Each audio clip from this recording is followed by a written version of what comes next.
नमस्कार, मैं हूं आपके साथ सपना दानू। स्वागत है आपका हमारे चैनल न्यूज एक्सप्रेस पर। क्या दुनिया की सबसे ताकतवर सेनाओं में गिनी जाने वाली इजराइल डिफेंस फोर्स आज खुद अपने ही बोझ से दबने लगी है? क्या वो सेना जिसने दशकों तक चारों तरफ दुश्मनों को घेरा आज खुद अंदर से ढहने के खतरे में है? और क्या ये सिर्फ एक सैन्य संकट है या फिर राजनीति, समाज और विचारधारा की लड़ाई ने इजराइल की जड़ों को हिला दिया है? आप जानते हैं कि इस हफ्ते इजराइल की सुरक्षा कैबिनेट में एक ऐसी चेतावनी दी गई जिसने पूरे सिस्टम को हिला दिया। इजरायली सेना के चीफ इलिया जमीर ने सीधे सीधे कहा कि अगर हालात नहीं बदले तो आईडीएफ खुद ही ढह सकती है। उन्होंने 10 रेड फ्लैग उठाए, यानी 10 ऐसे खतरे जो सेना को भीतर से तोड़ सकते हैं। पिछले 900 दिनों से ज्यादा समय से इजराइल की सेना लगातार युद्ध में है।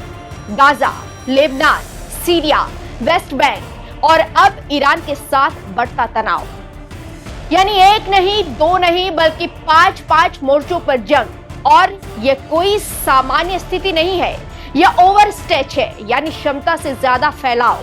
जब एक सेना को हर दिशा में लड़ना पड़े तो उसका सबसे बड़ा हथियार सैनिक ही सबसे बड़ी कमजोरी बन जाते हैं।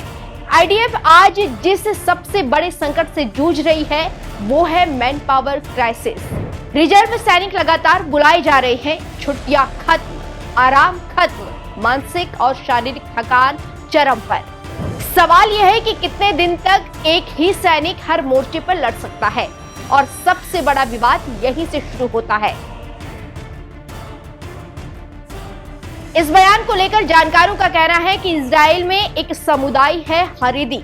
इनकी बड़ी आबादी को अनिवार्य सैन्य सेवा से छूट मिली हुई है और इसका कारण है धार्मिक परंपराएं और राजनीतिक दबाव। यानी एक तरफ सैनिक मोर्चे पर जान दे रही हैं और दूसरी तरफ हजारों लोग सेना से बाहर हैं।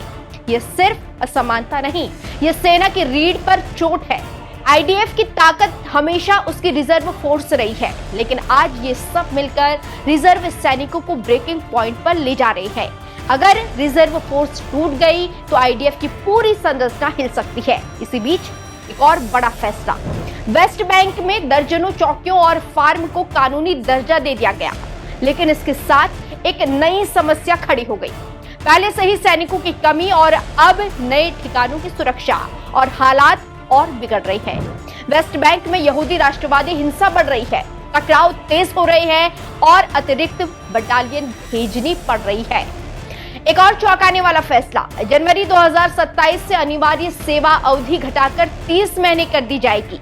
अब सेना कह रही है हमें और सैनिक चाहिए, तब सरकार कह रही है कि हम सेवा अवधि घटा देंगे।